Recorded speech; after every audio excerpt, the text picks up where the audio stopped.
Norfolk area and community policing in general. I am the Reverend Dr. William Marcus Small, pastor of the New Calvary Baptist Church in the wonderful city of Norfolk. We are here joined with some awesome panelists, and we will give you some information on them very, very soon.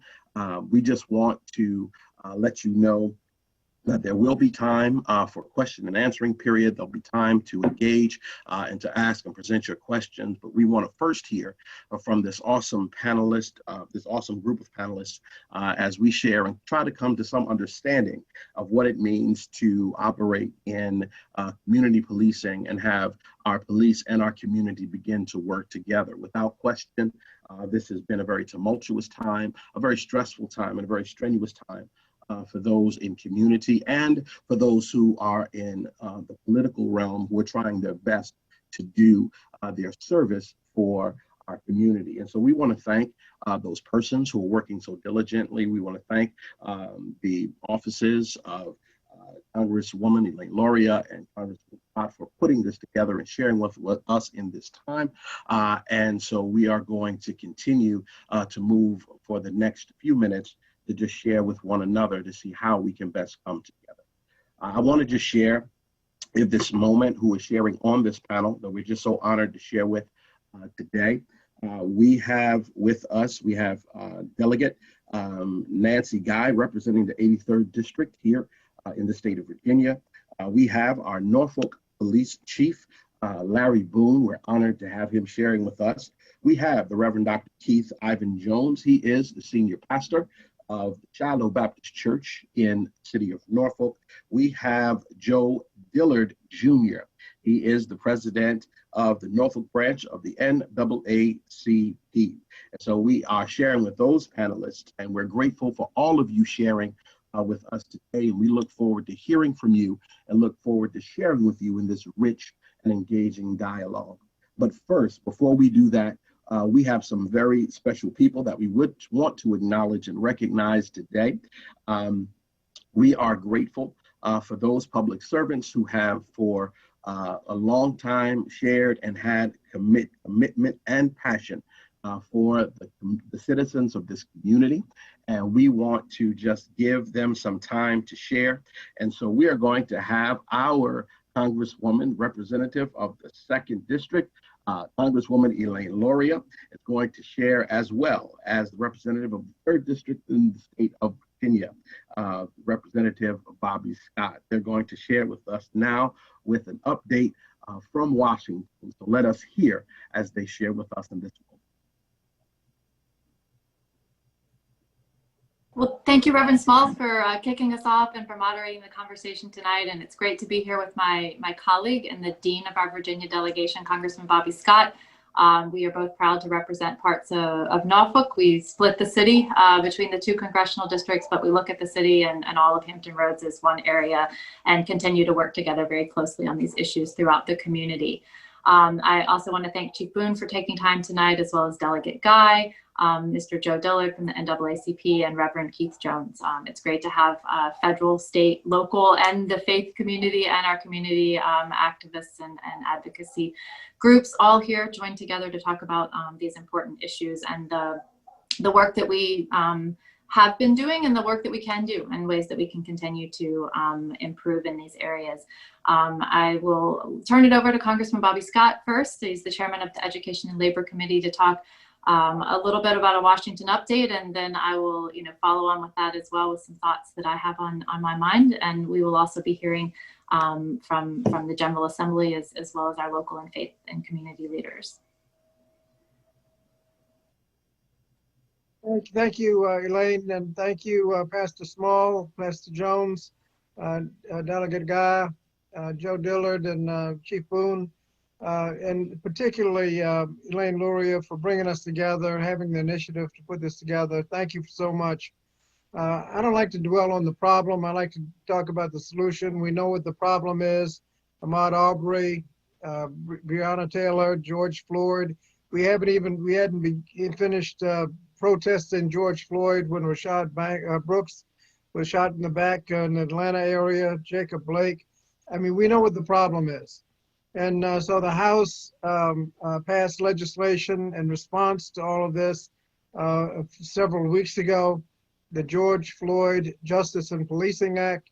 It had a number of provisions. In Congress, we passed one major bill. In the General Assembly, they're passing a series of smaller bills that have many of the same provisions that the George Floyd Justice and Policing Act has, prohibiting a prohibition on no-knock warrants. When you break into somebody's house without knocking and announcing yourself, you're just asking for trouble.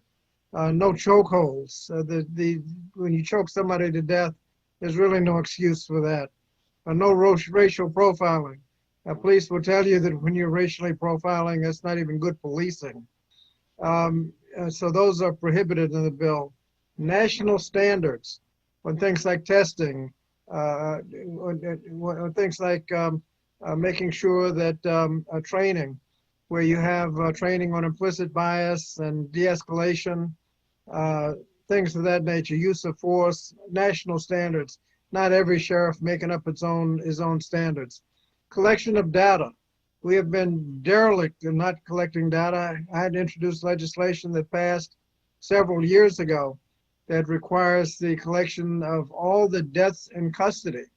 And this administration has failed to collect that data, so we know exactly what happens, what the patterns are, and how we can deal with it. And it provides for accountability for police officers, civil and, if necessary, criminal liability. So it makes it easier to hold police officers accountable, and it makes investigations of patronage practices by the Justice Department more effective. But a lot of this is not going to be legislative, it's going to be political, because it depends on who is running the police department and what their views are. We know that politics can make a difference. We saw in Louisville where somebody was shot. We looked up, the police did not have the body cameras on. The mayor fired the police chief. And so I'll bet you the next time they go into a situation, they'll have the body cameras on. In Minneapolis with George Floyd, they gave some little charges to the first officer, nothing on the others, and the Attorney General took over the case. The Attorney General happens to be Keith Ellison, former member of the Congressional Black Caucus, who ran for and was elected Attorney General of the state of Minnesota just 2 years ago. He took over the prosecution.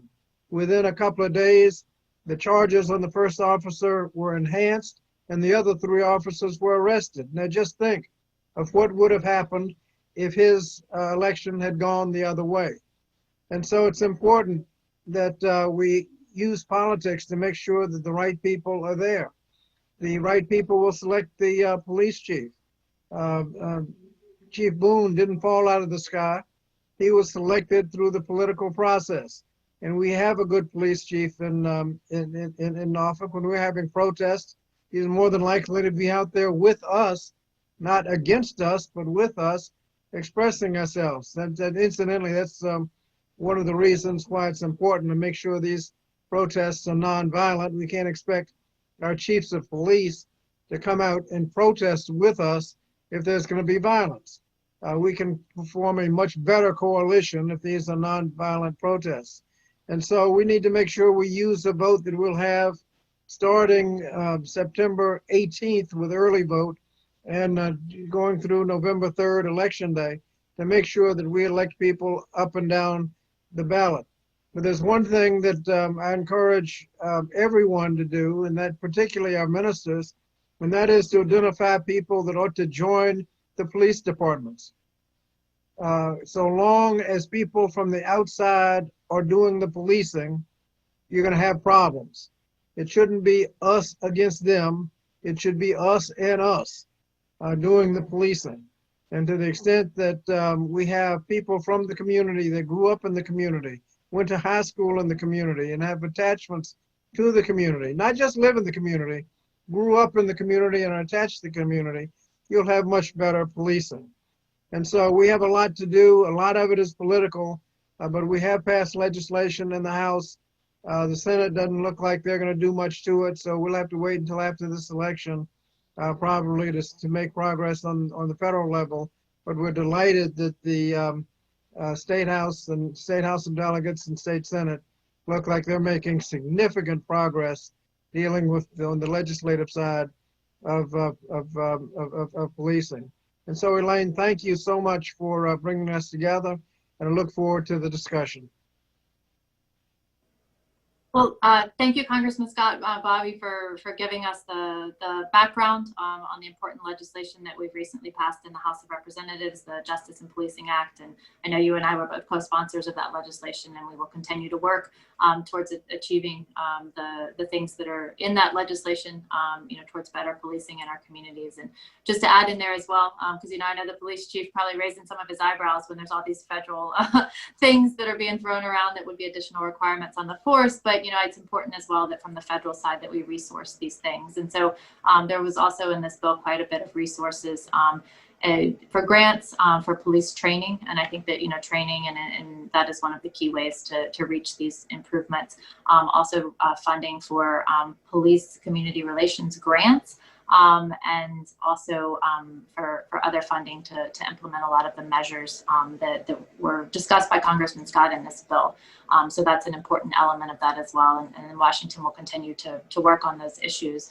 I know that we have been talking a lot specifically recently with a lot of the protests about policing, community policing, how the police interactions with the community, can be better. And we've seen some very horrific examples in many parts of our country. I applaud Chief Boone for his work here in Norfolk, and I know that on the community policing front, your police officers are out and about everywhere. When I was a small business owner in Norfolk, you had your police officers at the Get Business Association meetings. When I attended my local Civic League meetings, you had your police officers attend those Civic League meetings. And even one time, I heard that your police officers were out with the ice cream truck at Northside Park, and I know you go around the community and do that. So, those sound like simple things, but it's really important to know who the police officers are, to see their faces, to meet them and understand. And for residents and business owners to know that this person is the person that I can call who concerns this neighborhood and is going to respond, if there's issues in our area, and building that trust. And I know that you have, definitely focused on that and do a lot of work in that area. So I applaud your officers for the work they've done there. And, I think that, we would be remiss to not talk about some of the broader issues, that are underlying behind many of these things that have to do with just in general inequalities and I think systemic racism that has existed for many generations that we need to closely examine. We need to look at laws and policies both at the federal, state, and local level that have continued to perpetuate that. And this really gets into as well equal access to education, quality, affordable health care, environmental justice, so many of those things that are disadvantaging certain parts of our community and not giving the same opportunities to those parts of the community and those young people who are growing up there. And so, I think that we have a lot of work to do. It's not only policing, but there's a lot of work, across a whole spectrum that's our responsibility as lawmakers to try to improve. So, thank you again for being with us tonight. And I think that I'll turn it back over to Reverend Small, and he's going to call in our additional panelists so that we can hear from them from their perspective and the work that they're doing in the community as well.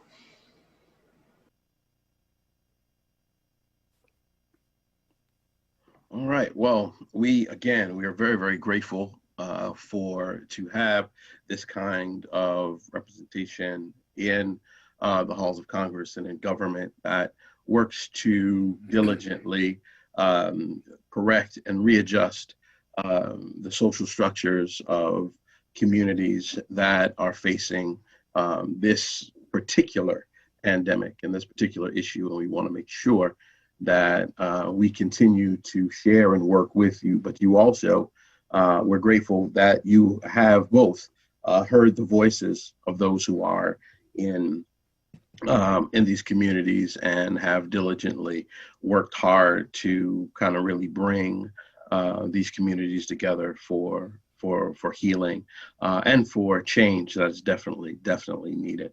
As you said, Congresswoman, there is a myriad of layers to this issue, and we want to make sure that as much as we can, we are partnering together to address them and heal them not just in policy, but also in community disparity as well. And so this is good dialogue. This is good. This is needed. And hopefully, very, very hopefully, we will come to some places of some great significant change. So now I guess it is time to engage in panel input. We are, again, as we have our panelists, we are very, very grateful for all of them sharing with us today. And so we are going to begin in our panelists, and they have all been given their assignments in terms of time constraint and information, and we want them to be faithful to that. Whenever you have politicians and preachers come together, the conversation can be endless. And so we want to make sure that we are diligent and we obey the time. So we're going to start our panelists with our Chief of Police, our Chief Larry Boone. He is the Chief of Police for the city of Norfolk. And Chief, we're glad that you're here. Want to know how you see this community policing thing coming together, and want to know what you as the Chief of Police will continue to share and do for those in the community, particularly those who are of African American descent, who have particular issues in terms of the relationship and history with policing and authority. Very good. Well, thank you, Congresswoman Luria, for the opportunity to provide input. Thank you for the distinguished guests that are here as well. Pastor Small, I'll take your question in the reverse. Addressing the much broader perspective as it relates to the African American community and policing. I want to go back to 1963 in Birmingham, Alabama, with a police chief by the name of Bull Connor.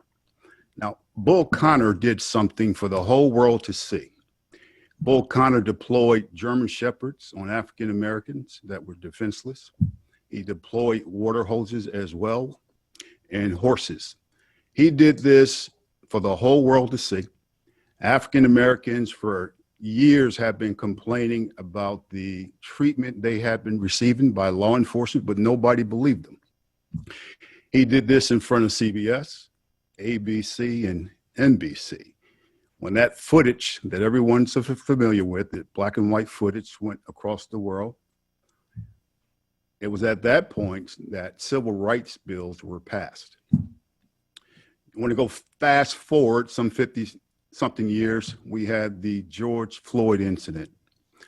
Much like the Bull Connor incident, the whole world saw George Floyd lose his life for the whole world to see. And again, African Americans had been complaining about the treatment they received from law enforcement. Again, this was captured by way of camera, video, etc. So from that, we've seen a host of protests across this nation, and those protests are still going on. Here in Norfolk, we had about 25 to 30 protests. Fortunately, there were no violence, there was no looting, no rioting, anything of that nature, no arrests. And I like to think that is because right before Ferguson, we got to know the folks that would be doing the organization of protests and those that are most likely to take the street. We got to know them before the incident. It does no good to try to get to know folks during the incident because you'll make no traction. Now, I understand that police reforms are going to come from this moment, just as they did in 1963 with the Bull Connor incident. I embrace most of the reforms. My only concern is I just don't want us to overreach in which we paralyze the law enforcement profession. And there are some bills out there that I do have some concerns about.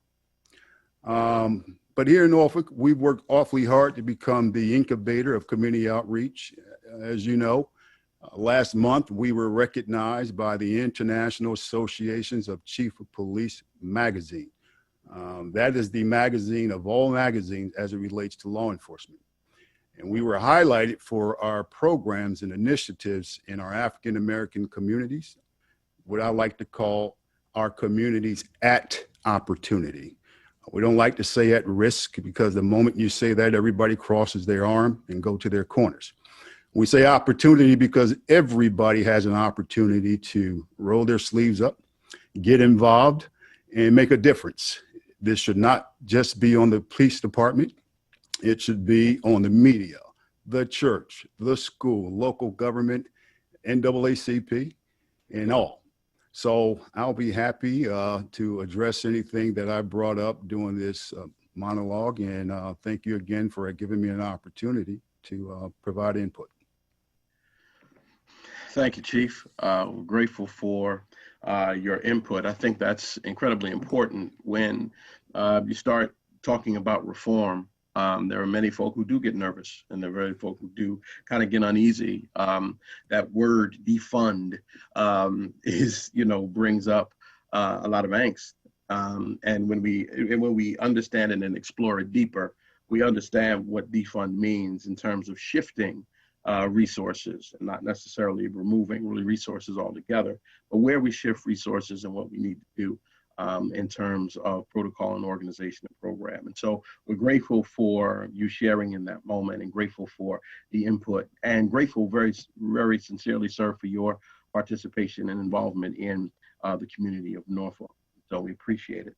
We're going to hear now from our Delegate Nancy Guy. She is going to share from the 33rd District. And so Representative Guy, Delegate Guy, we want to ask you what's happening as we continue to make moves, and what do we continue to do in the state of Virginia, and what is happening in terms of making real change as you, to use, for the lack of a better term, duke it out in those halls of legislation and those halls of politics.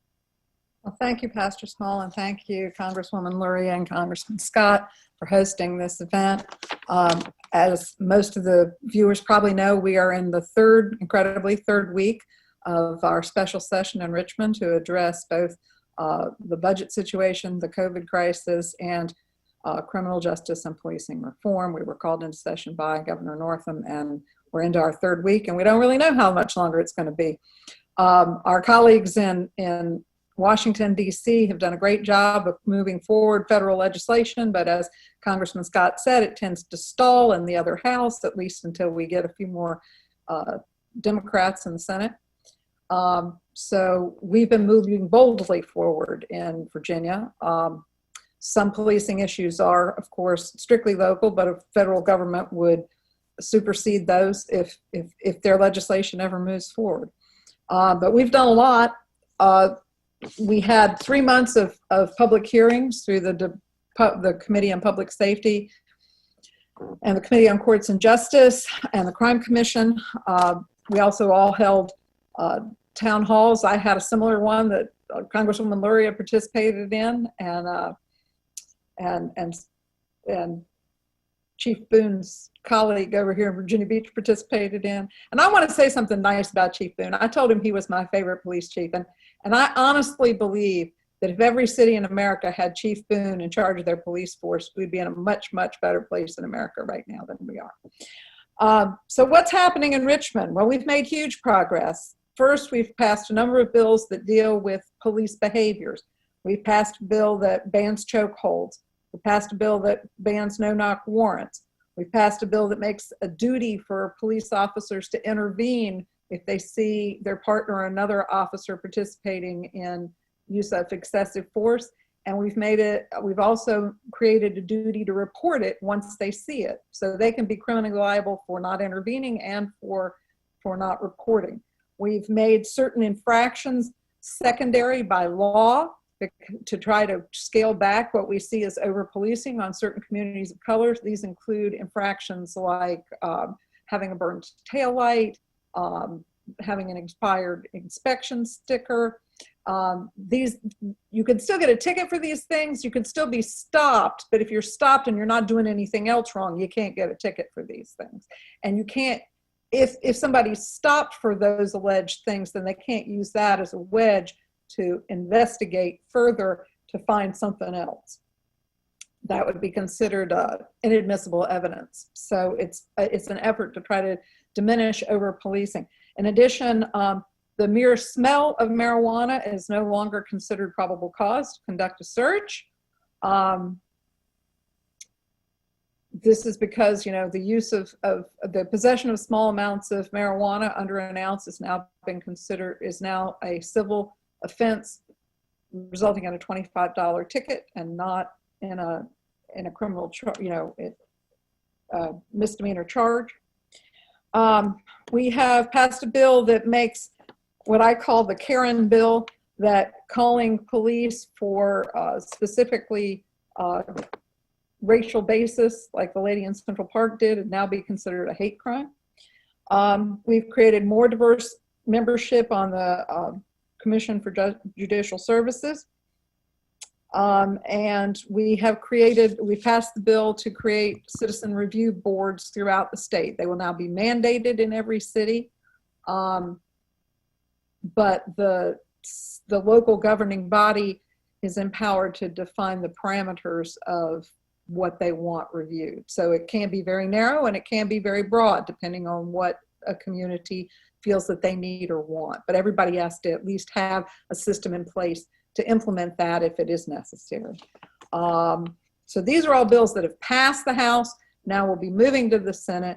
Unlike my colleagues in Washington, we do have a Democratic majority in the Senate, but it is only 2 votes, and sometimes they are a little more conservative than we are. Other things that have passed that address oversight of the police. We passed today, on a second try, a rollback of qualified immunity for police officers who infringe on the constitutional rights of citizens. Now, there is a federal statute that has existed since 1871, and it's called Section 1983 of the 1871 Civil Rights Act, that creates a federal cause of action that is exactly mirrored in the language of what we've done here. So this is a state action to mirror the federal action, but it rolls back the state bar of sovereign immunity to such claims.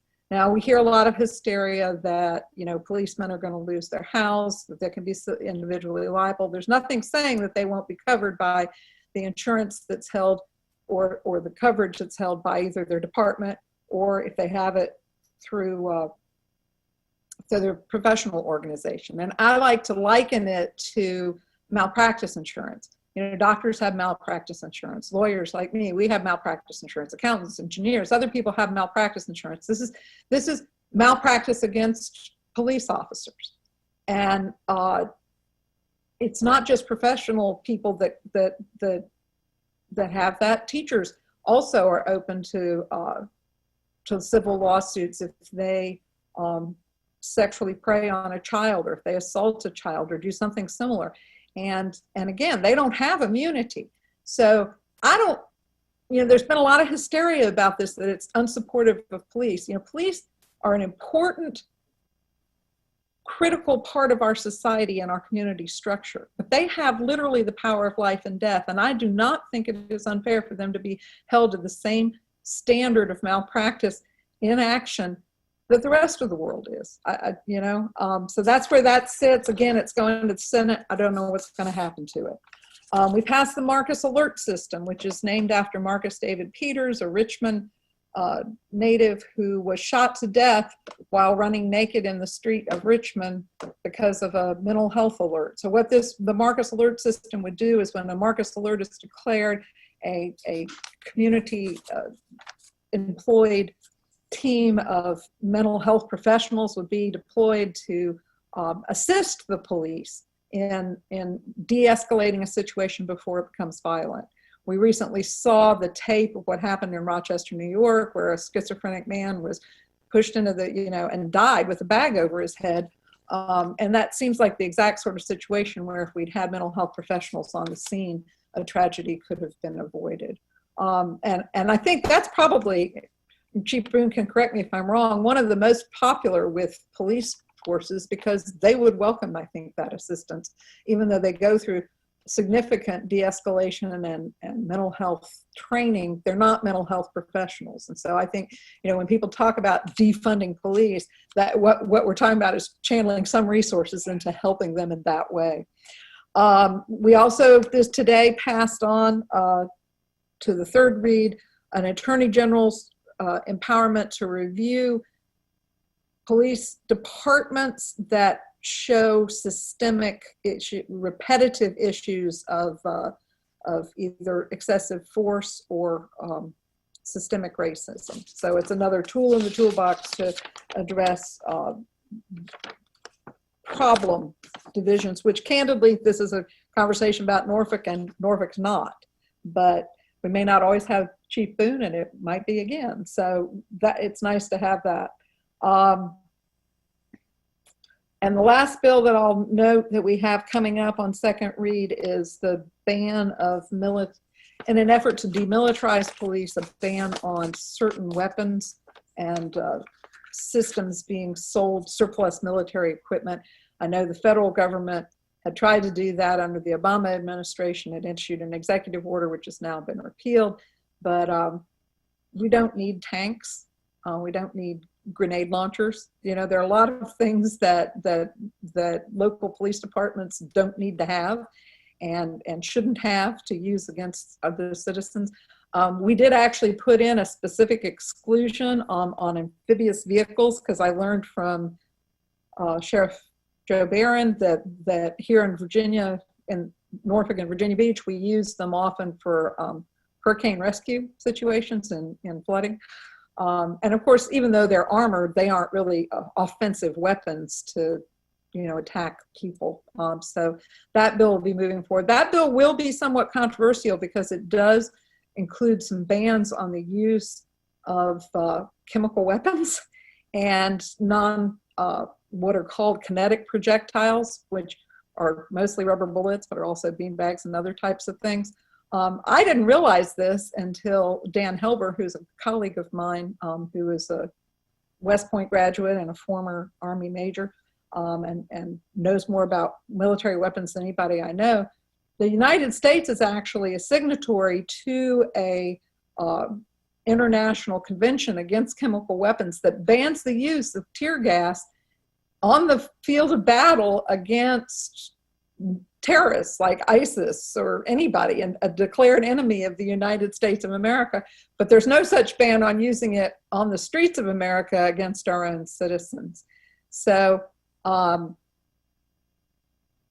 substances that are defined under this international compact, and it specifically says things that are defined under this international compact, are banned for use in crowd control in Virginia if this bill passes, except in very limited situations where the police do declare a riot, do give certain numbers of warnings, do allow people to disperse peaceably.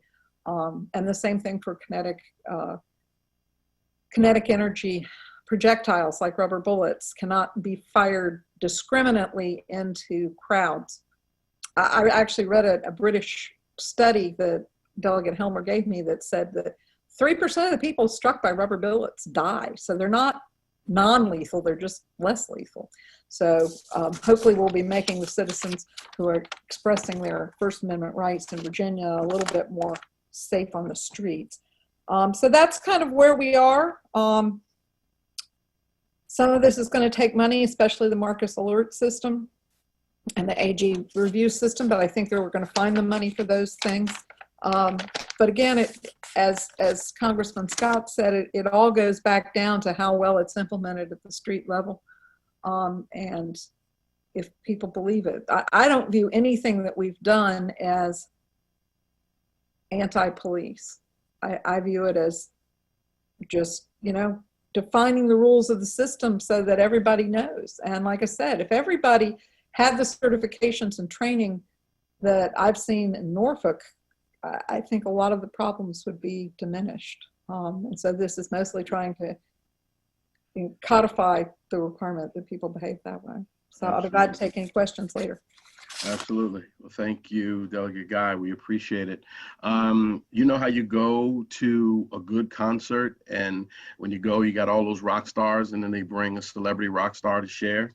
Well, we've got celebrity Delegate Jay Jones, who just came in, so we want to just recognize him. We got another celebrity rock star here with us. We're going to acknowledge him and maybe give him some time to speak in a little while. But Delegate Jones, how you doing? Good to see you, man.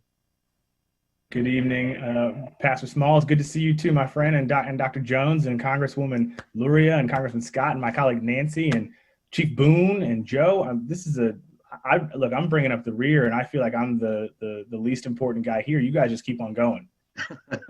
No problem, no problem. We really appreciate you taking the time. We knew you had session tonight, and we're glad that you were able to make it. We're gonna. We all had session tonight. Okay, sorry. We recognize. Nancy. So some may just be a little organized than others. No tea, no shade. All right, we're going to continue to keep it moving. Good colleague and friend of mine. He is the pastor of Shiloh Baptist Church in the city of Norfolk, the Reverend Dr. Keith Ivan Jones.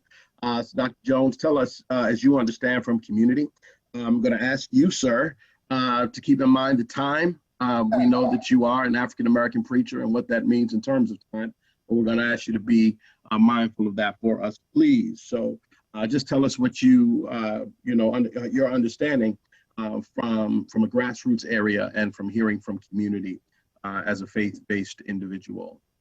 Well, I'll just try to give you just one conclusion then. Okay. Good evening, and thank you for this opportunity, Congressman Scott and Congresswoman Luria, for this opportunity to be with each of you this evening. I thank you for this. This is a very important topic. You know, I also stand as the president of the Tidewater Metro Ministers Conference, and we talk about this issue on almost a weekly basis. Let me suggest to you, I grew up in the city of Norfolk, and from a very early age, I saw some differences. I go to Mrs. Dickens' second grade class, where she would hand us a piece of paper that we were supposed to color in, and the caption was, "Policeman Bob is our friend." And it showed a picture of a white policeman Bob, and he had some candy for some little white children, and he was smiling and he was handing it out, and we were supposed to color that in. And so we thought in class what a wonderful person Policeman Bob was. But growing up in Connie Park, I never saw Policeman Bob. In fact, my mother had for me that conversation at a very early age. When you see a police officer come down through our neighborhood, don't put your hand in your pocket. Or if your hand is already in your pocket, don't take it out. If you're running and playing, don't stop running. And if you are not running, don't start running. She said, because they do not come as our friends. And she would say that very clearly. And I learned that as a young person, because when they came down through the community, the actions were always rough. You always saw what we saw as a representation of what I would call now difficult policing, where it seemed to be brutal and it seemed to be done with a certain degree of angst and anger. I will tell you that what that does, and recognize that I'm just one of a whole lot of people in the community who grew up also under a Claude Staler. I don't know if you knew him, but he was one of the police chiefs here, and everyone knew that he was not a friend to the Black community. What that does is that it increases mistrust in the community.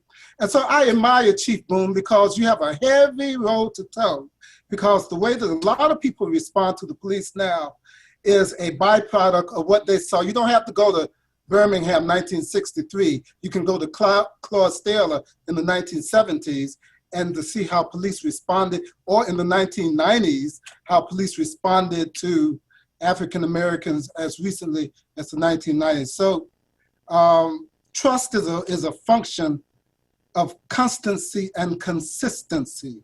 And so I applaud you for the programs that you do in the community. I think that the young people, as often as they see police and have an opportunity to be in relationship with them, can come to recognize that there are some policemen barbs out there. But they have to be constant. They have to be consistent. They cannot be the flavor of the month so that we have policeman spasms, on again, off again, on again, off again.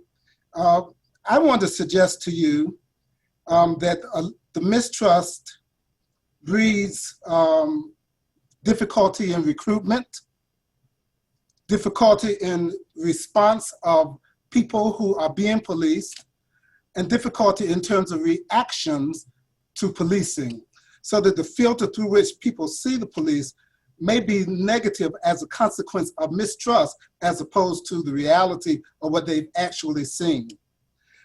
And so on your police force, in our police force in Norfolk, we have SOT, special operations, I guess, tactical unit.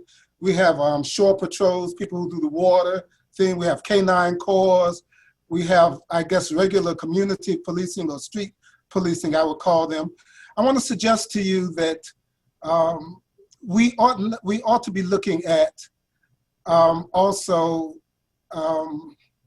a sense of a community awareness group. What I'm suggesting to you is that what will help build consistency, and as a consequence, trust, is a sense where you have police who can reimagine themselves. You're there to protect and to serve, but what does that mean, to protect and to serve?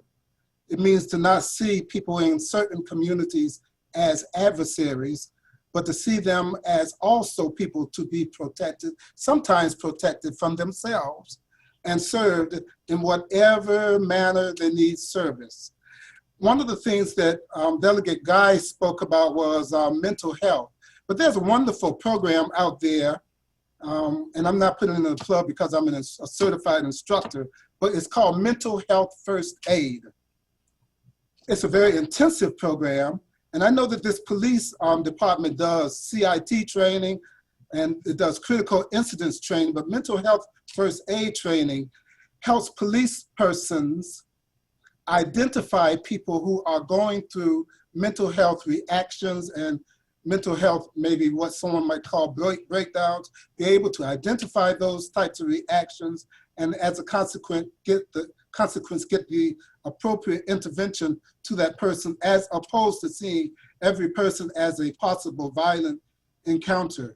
If we want to reframe and reimagine policing, I want to suggest to you that every police duo ought to have one person who's certified to do that sort of thing. And it ought to be not just something that one or two police officers go through, but something that's required for every person on the force. It's an issue of understanding what this pandemic means to family health, to finances, to domestic violence. All of those things have an impact on how people are living in this day and time. And to understand what people are going through and reimagining the police increases our sensitivity to what's going on in this day and time. There's an initiative in Norfolk in terms of putting together either a panel or a commission that's going to be reviewing policing. And I hope that that does come to fruition. The question is whether or not that panel or commission, whatever you call it, is going to have the autonomy to be able to identify, given a certain set of criteria, whether or not good policing or poor policing has been done, and as a consequence, make recommendations which will be considered or acted upon. They have to have autonomy. We have to be careful about how we select them. And I want to suggest to you that sometimes we're very quick to select people who say things that we agree with. But sometimes we need to dare to look for that dissonant voice who will say the things that we don't necessarily want to hear, but may be really quite true that we need to hear, because that's when and that's how change occurs.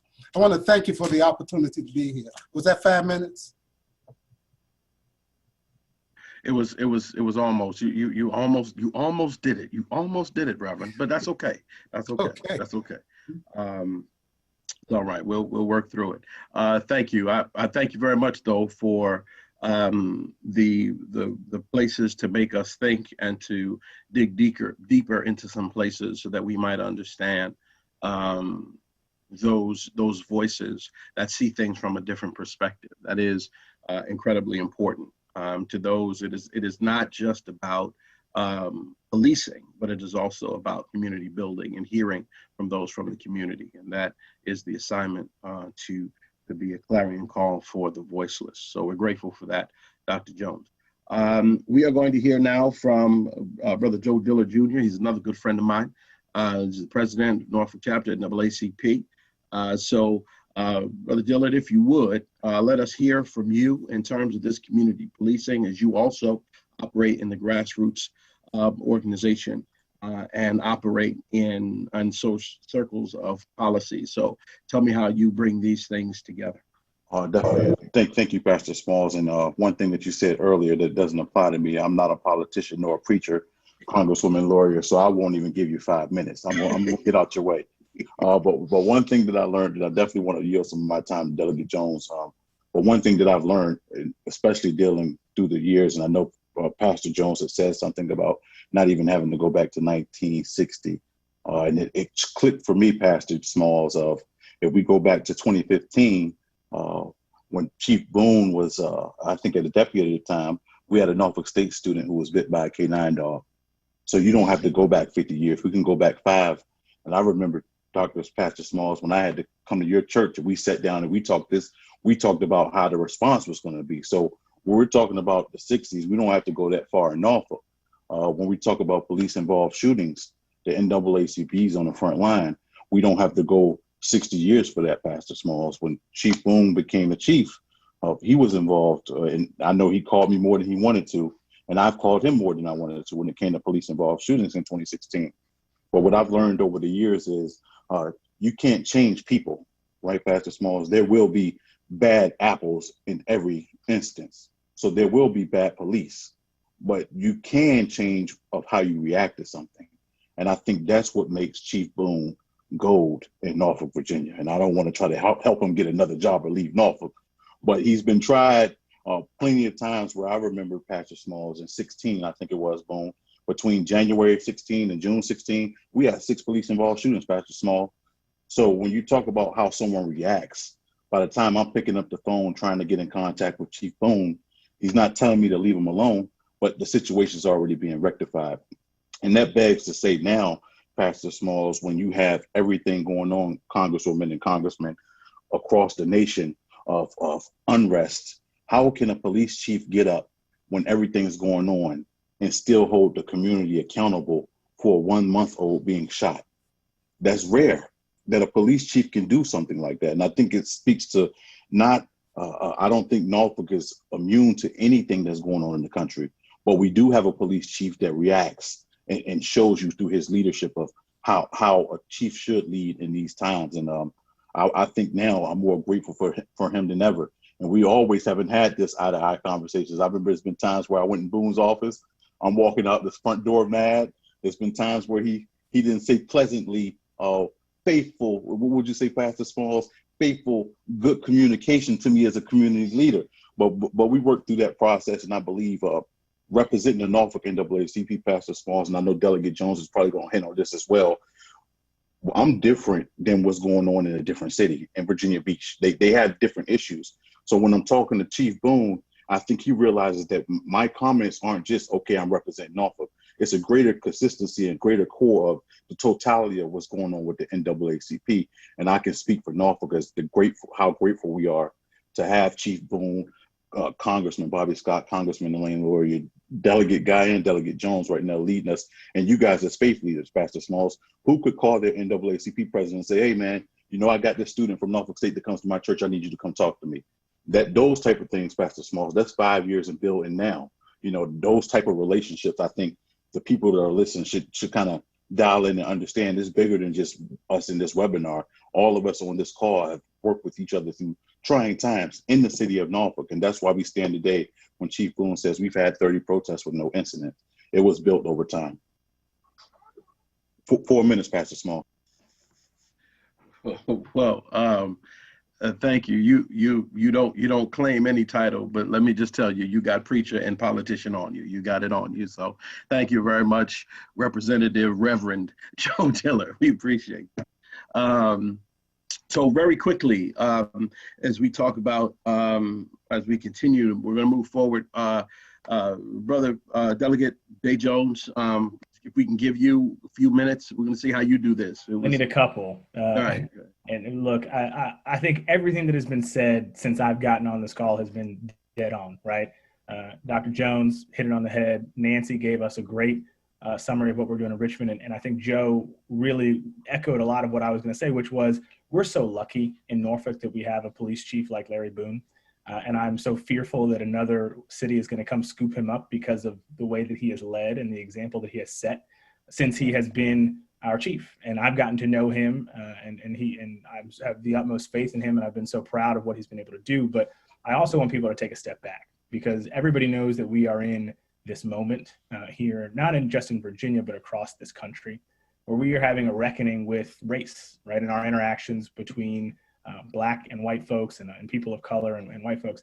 But in Norfolk, we are so lucky because we are having a conversation like this, which is not happening everywhere else. And I think what is really important to realize is that we are a special place. We have our challenges, but we are one of the places that's going to come together and have these conversations. And I thank Congresswoman Luria for putting this together and Congressman Scott for being here, because without that leadership, we are going nowhere and we're not solving the problems. But I think what is sort of more important is that we are turning the issues that we see into actual policies and action. And Nancy described that stuff. And I know that Bobby and Elaine have talked about the Justice and Policing Act, the George Floyd Justice and Policing Act. But what is more important than that is that we're having this conversation, and it's on us to have these conversations with our friends and our family members who don't necessarily think like we do. And it's very easy for all of us to get on this call to talk about the things that we care about that are very important, and then just go home or stay at home, really, and just not do anything. But I challenge people to have the uncomfortable conversations with your neighbors, with your family members, with your friends, because that's what's going to bring about lasting change, right? It's going to build up the bonds of trust that we're seeking to renew, right, or start anew, because we can only get so far by talking to people who agree with us. And I think what Nancy and I have experienced and what Congresswoman Luria and Congressman Scott has experienced is that, you know, we represent a certain amount of people from one part of Virginia, but we work with people from all across Virginia and all across this country. And a lot of people don't think the way that we do. And it's not going to be as easy as just telling them what the problem is. It is understanding their viewpoint and getting them to understand our viewpoints. I'm going hoarse because I feel like I've had conversations about qualified immunity for the last several weeks, right? Dispelling people's notions of what it does and what it doesn't do. Because again, we have a chance to listen to the voices that have been clamoring for change for generations, right? Not just a few years, right? Generations. And I would submit to people who have been around since 1960 something, how much has actually changed. And we have a chance to harness this moment and make the most of it. But it's not going to come just from us in elected office or just the faith leaders or just the community leaders. It's going to come from everybody. And what I think has been beautiful about what you've seen in the last 6 months is that the protests, the action, the movement has been from the people. Mm-hmm. You don't have politicians making speeches at these monuments. You don't have politicians and other folks kind of getting in. You let it happen naturally, but now we have a chance to push a little bit further, and that's where we come into play. And that's why I'm so happy that we're having this conversation. And again, we're special because we've got people who care.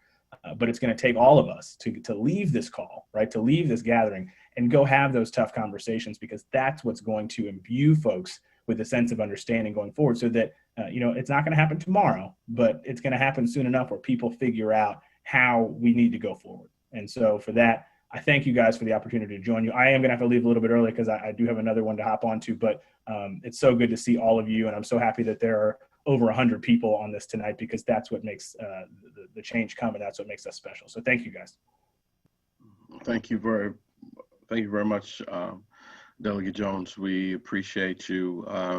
Just like the rock star, you sing, you do your selections, and then you skate off. So grateful.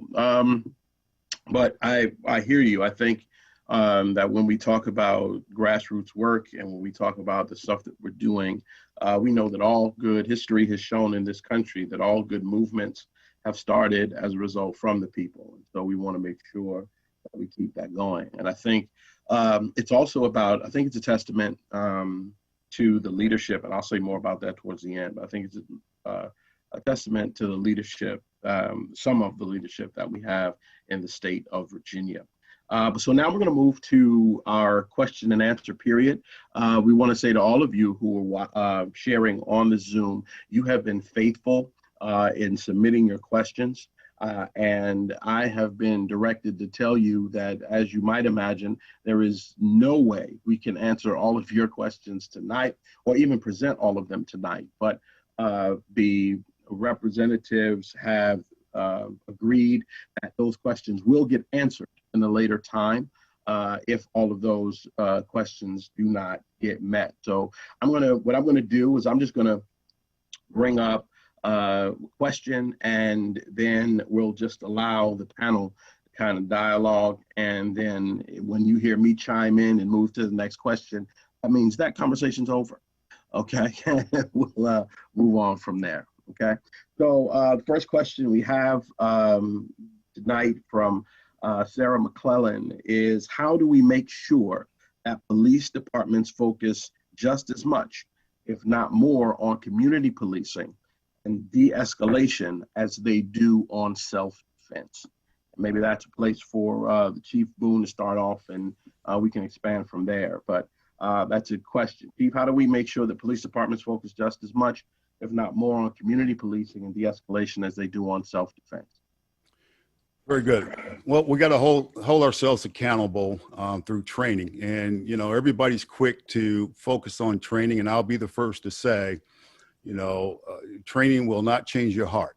So we got to make sure that we are selecting the right people. We put our recruits through various tests to bring out stress to see how they will react in those situations through crisis intervention training. We also provide them a platform in which they are educated, not just about policing, but policing in the African American community.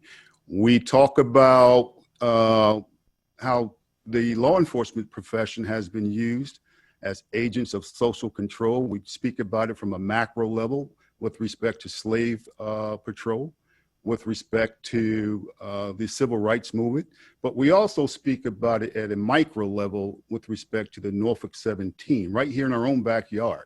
So we educate our recruits, and we educate them in the sense that there are challenges in our profession, but it's not just throughout the country. We have issues right here in our own backyard, as Reverend Jones spoke about when he was a young man. I speak about my challenges with law enforcement as a young man. So we put them in positions where they have to perform, okay? They have to perform and show that they are leading by example, authentically, trying to connect with our communities on the margin. One of the things I implemented when I became chief is I'm going to select people that have demonstrated that they believe that. Here's an example. You could be number one on our promotional exam. And I'll ask this one question. We have produced many programs and initiatives. Which ones have you participated in? If not, why not?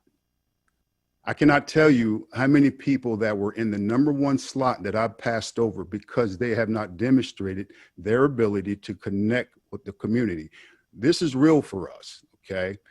We understand that we don't do any drive-bys, as the Reverend Jones mentioned. We have to have engaging community policing programs. We have a reading program. We understand if you cannot read by the 3rd grade, you're most likely to find yourself in a compromising position in jail or prison. So we have a program in which we partner with the Life Enrichment Center, a literacy program where we have anywhere between 55 and 60 officers for the last 6 years that mentor a young man or woman in kindergarten, 1st grade. And these young children have problems reading. But at the end of that school year. They can read, but not only can they read, they develop a relationship with our officers, and our officers have developed a relationship with them. I can go on and on about our sustainable programs. We very seldom have any programs that's a one-off. Okay, our programs are designed to capture the hearts, capture the minds, and to be sustainable. We understand that all it takes is one incident, and we're set back. I want to calibrate something, though. I want to calibrate a comment that I made earlier regarding 1963 and Bull Connor. I mentioned that because that incident sparked a movement that the whole world saw, which shortly after that, civil rights bills were passed. Fast forward to George Floyd, that incident, same thing. Okay, same thing. I'm not going to minimize, or nor was I trying to minimize, the incident with the young lady from Norfolk State. That was a tragic incident.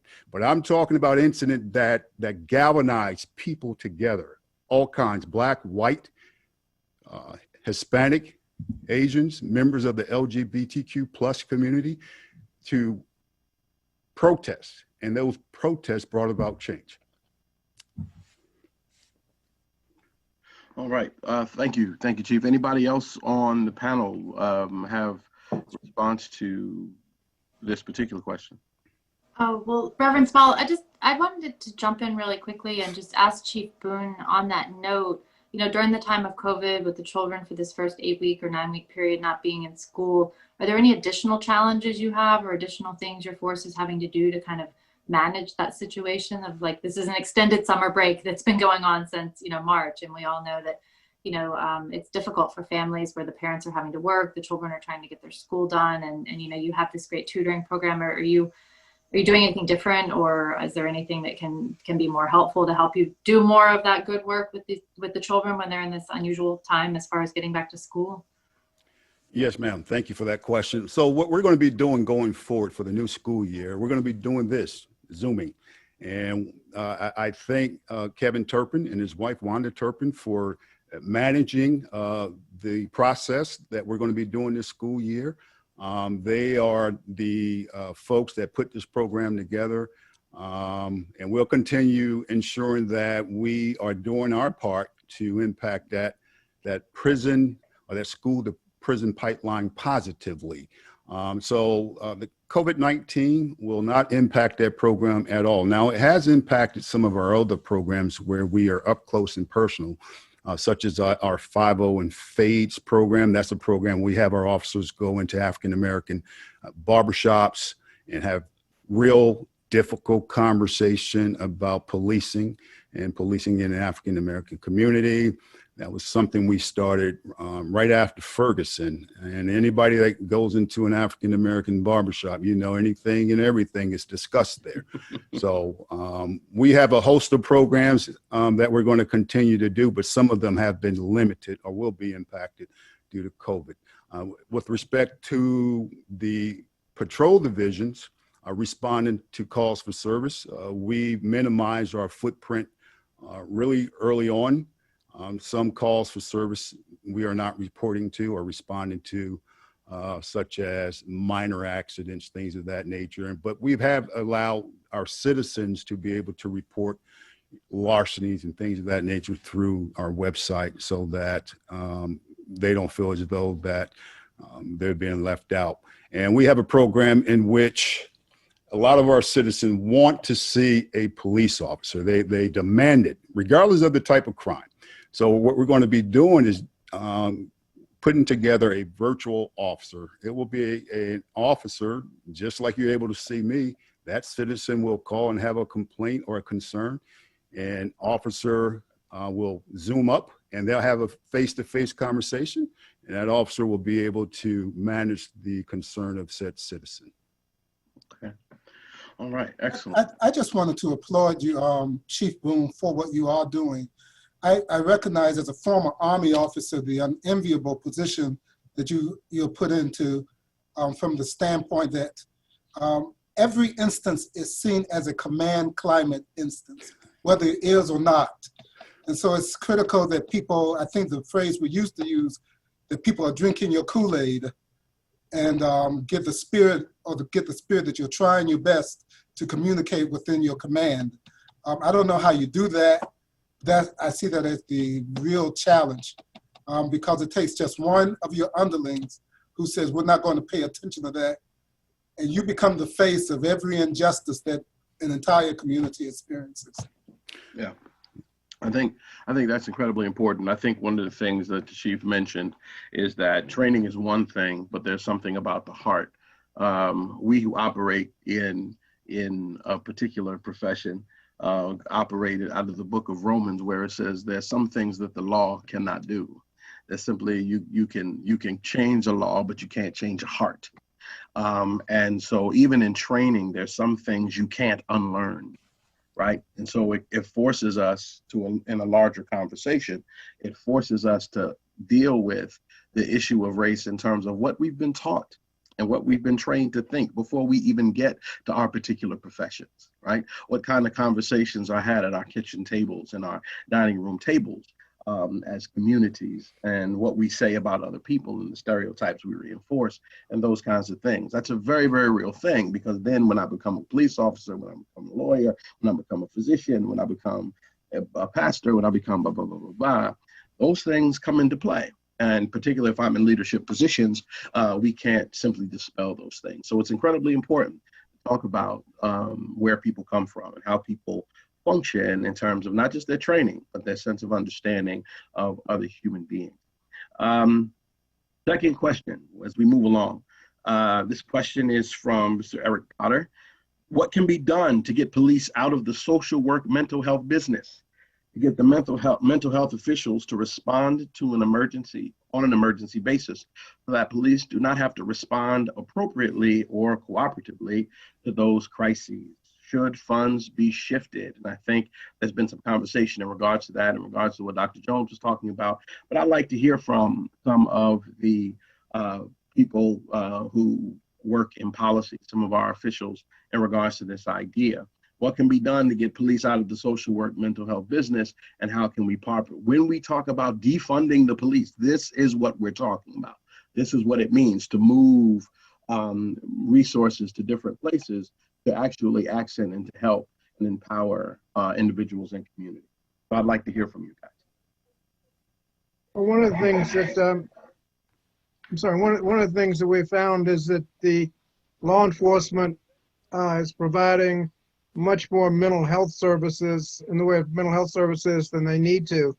You ask a sheriff how many people are in jail that are there for mental health problems as opposed to criminal problems, and they'll say something in the area of 1/3 of their inmates really ought to be receiving mental health services rather than being incarcerated.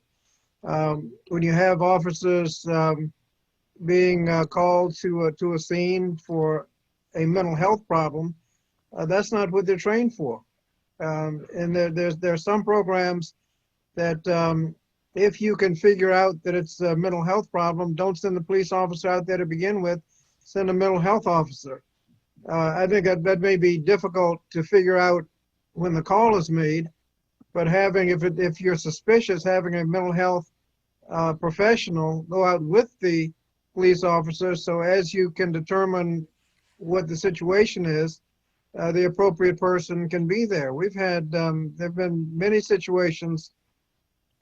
Just one is in the news today where a autistic person ended up getting shot.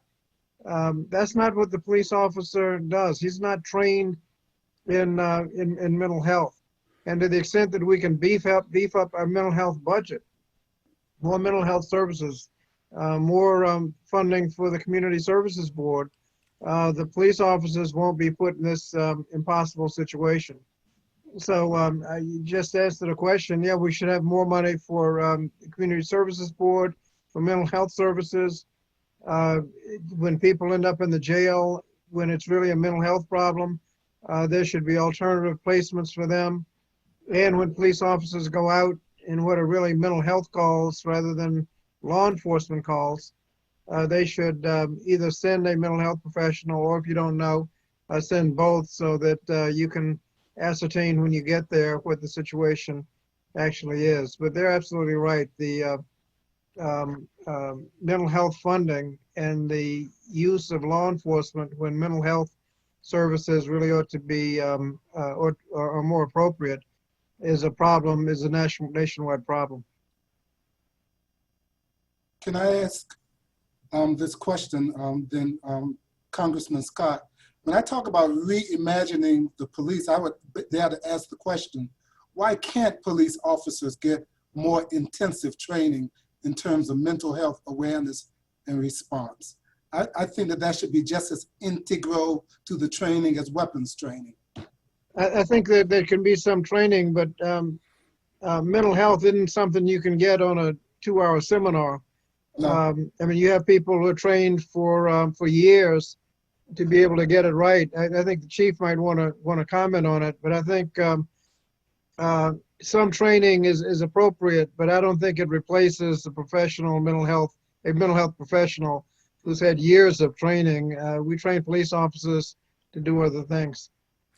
So the Norfolk Police Department in 2015, we were recognized nationally for our crisis intervention training.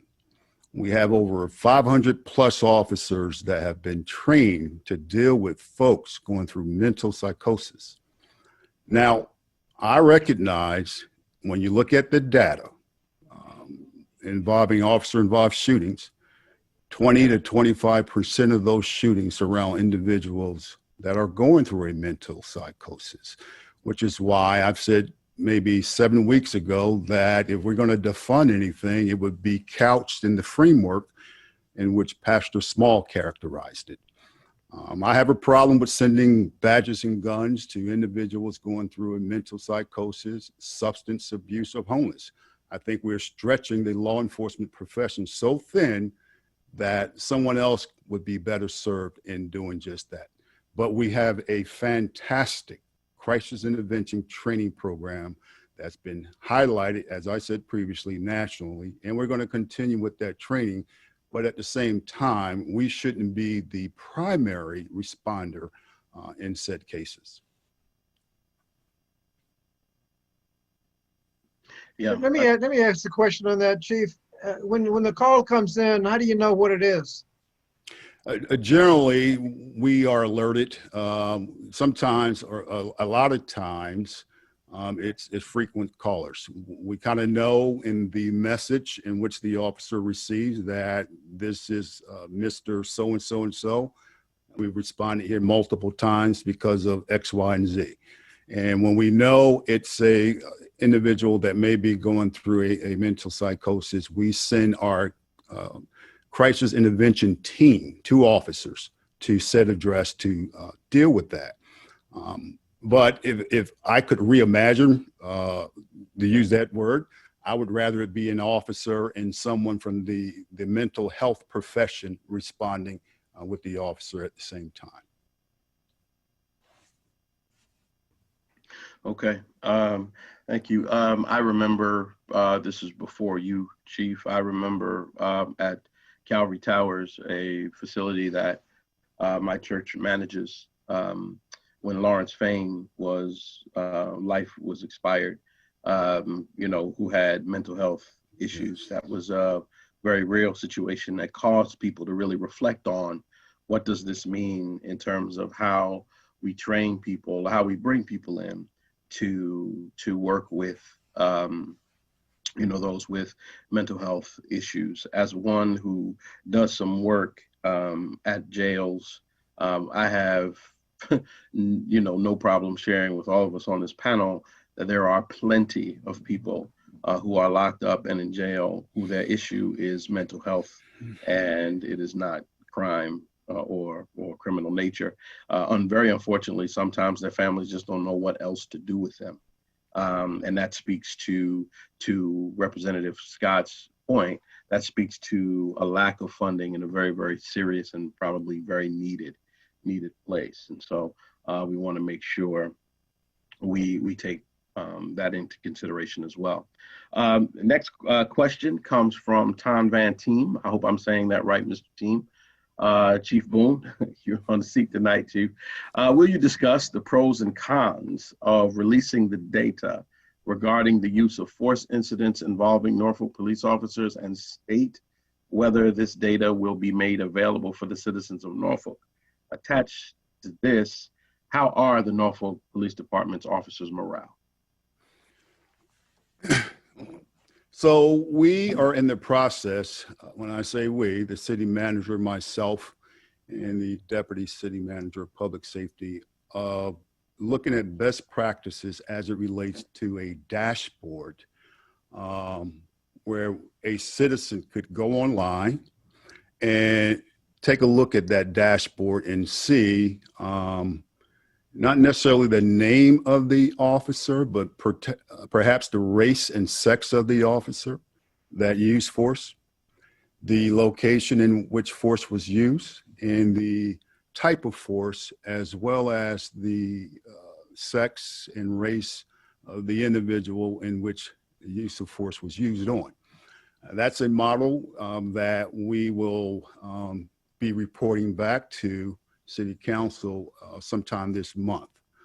Now, we got a lot of flack or a lot of energy surrounding use of force. What folks don't know, when you see year to year that there's 300, 400, 500 use of force reports, that's the police department reporting the force that we used. We have to, by policy, even if we point our taser at an individual and don't use it, we have to report that. So a lot of that force is self-reporting. It's not citizens making complaints. Out of that 500, 400, what the case may be, we might get 30, 40, maybe 50 complaints a year on use of force. So anytime, and it's not just Norfolk, I would suspect this is any police department throughout the region, they're self-reporting themselves. With respect to morale, I got to tell you, I've been in this business 30 years and I've never seen it the way it is as it is right now. Officers across the country are looking for something else to do. I spent the last weekend, I spent 3 days in a row talking to various rank and file. Some of these discussions went up to 4 hours, and we were very frank in our discussion. And we're trying to get their spirits up. And some of them understand the moment because they've been through it before. But some of the newer officers, they're looking to do something else.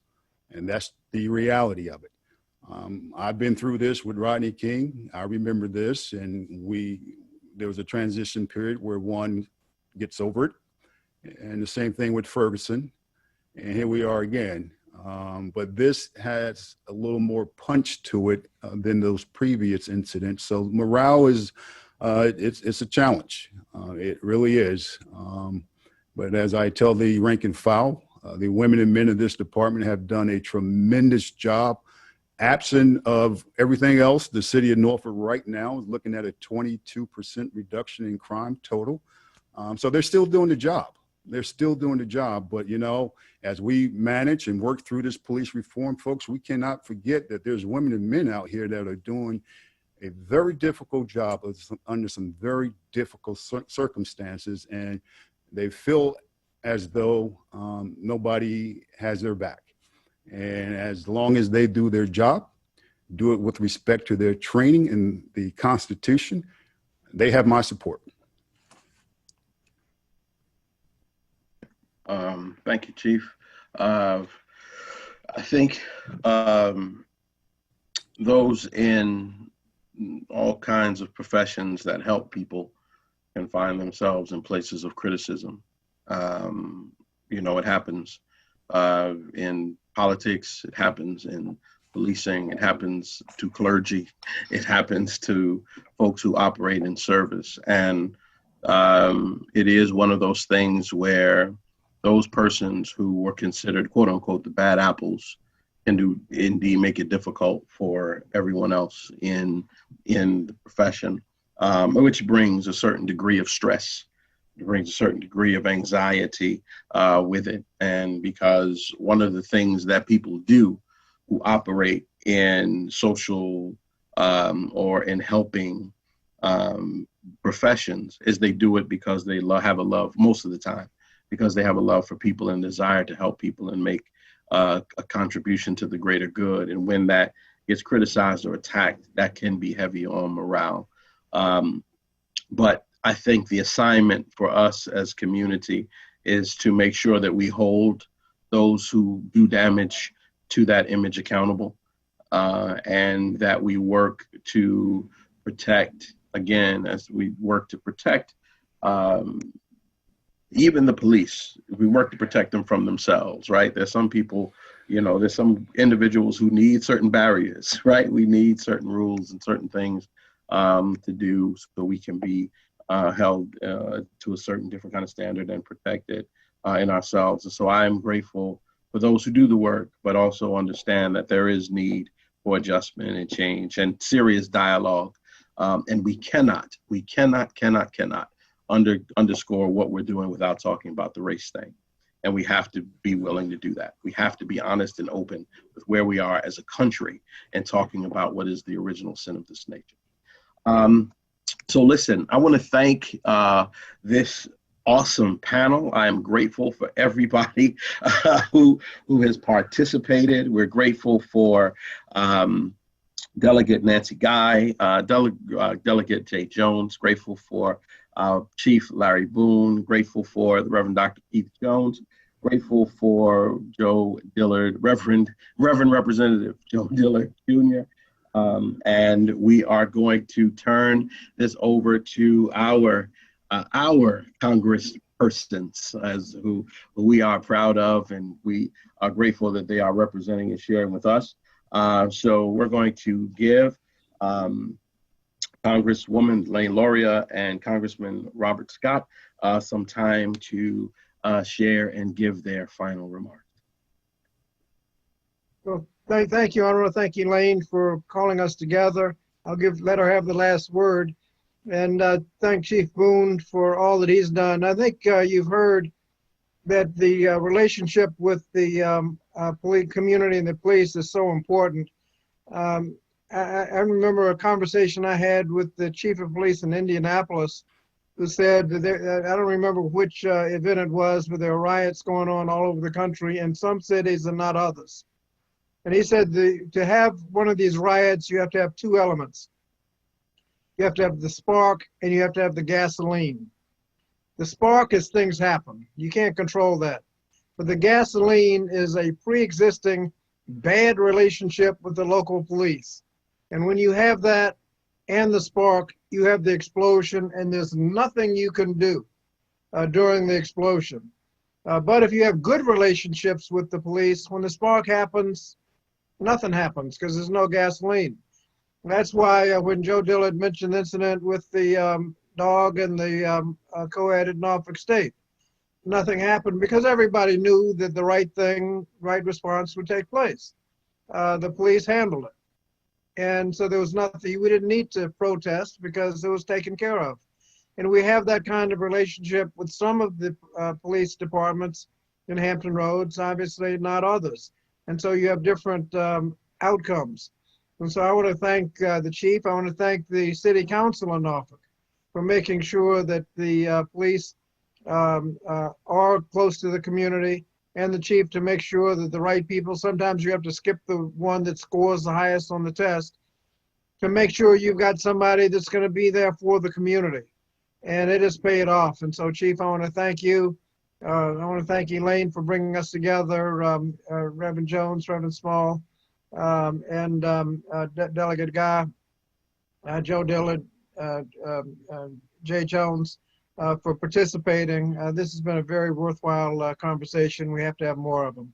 So thank you, Elaine, and I'll yield to you. Well, thank you, Bobby, and thank you to everyone on the panel for your time in participating in this conversation this evening. As you can see, we've set aside an hour and a half to have this discussion, but this is not something we can resolve in a short period of time in one evening like that. And I really appreciate and am thankful that Chief Boone is leading our police department here in Norfolk in such a thoughtful manner. And, I thought of a Navy analogy because, I was a Navy person and I spent my career on ships. And when you talked about the crisis intervention program and the training that you've done for your police officers, it'll be impossible to ever quantify because of that training that they received and the extra skills that they have, how many incidents have been averted.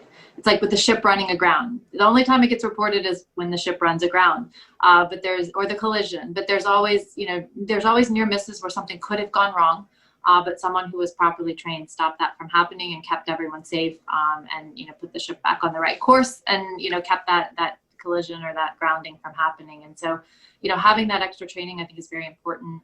And, I know Tom Van Time asked a question and I kind of had thrown into the notes as well, please ask about the morale of the department, because, when I do see officers out there and, try to have these conversations one-on-one in Norfolk or other communities with the police, I just want to say that we really do appreciate the work that all of our police are doing. We understand that this is really hard, and that there's just a big light being shined on this, and we want you to feel like we have your back. I mean, we've got federal, we've got state, we've got local, we control the, resources that come your way, as far as, the funding for the police departments. And then at the federal level, some of the guidance and the federal funding that can be, promoted or pushed down to the local level in the form of grants, that can help provide this better training. And so, really like to have these conversations to understand what those needs are.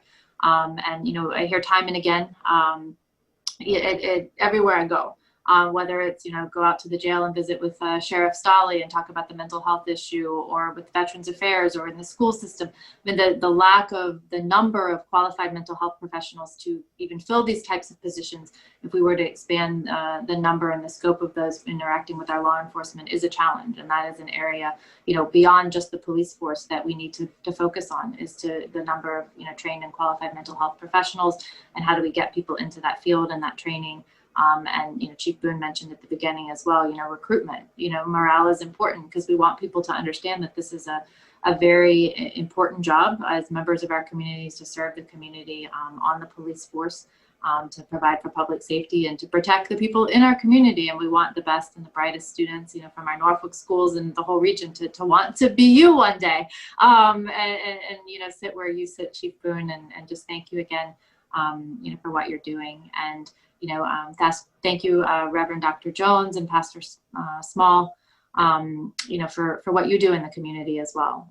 Because, I know that you provide a listening ear and a lot of guidance, and, it might never get to the point of, a police officer, a mental health professional, you provide that solace and that guidance, and, for our youth, for our communities, and you're just an important part of our community. And Joe, thank you for what you do, and you're advocating through the NAACP. It's very important, and, just a privilege to be able to work with all of you. And thank you again to everybody who listened tonight. And like Pastor Small mentioned at the beginning, there are some questions that got put in through the chat, and we will, answer those, between myself and Congressman Scott for the federal level, and share those as well with our colleagues here to make sure that we can get back to those people who had questions that were not able to be addressed in the time that we had. Okay, well, thank you very much, Congresswoman. Thank you very much, Congressman Scott. We are grateful for everybody.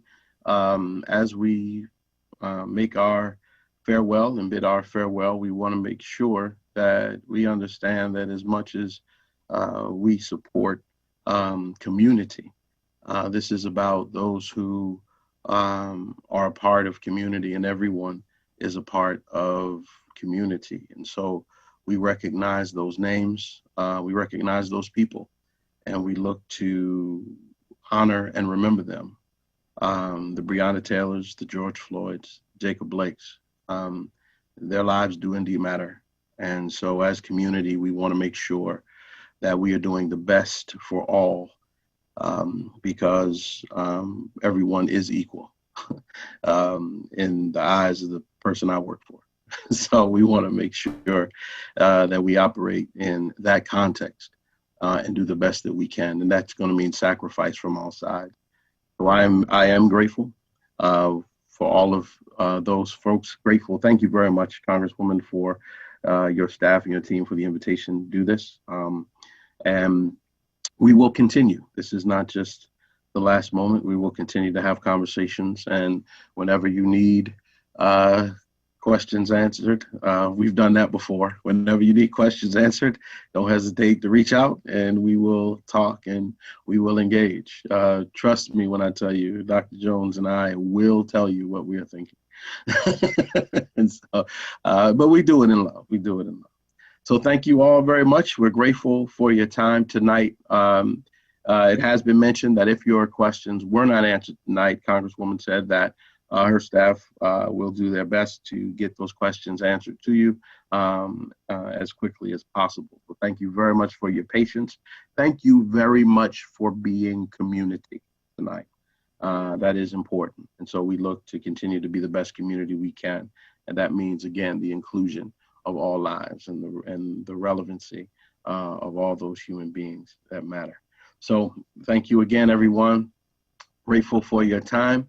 And we'll see you, as they say in the funny papers. You all take care.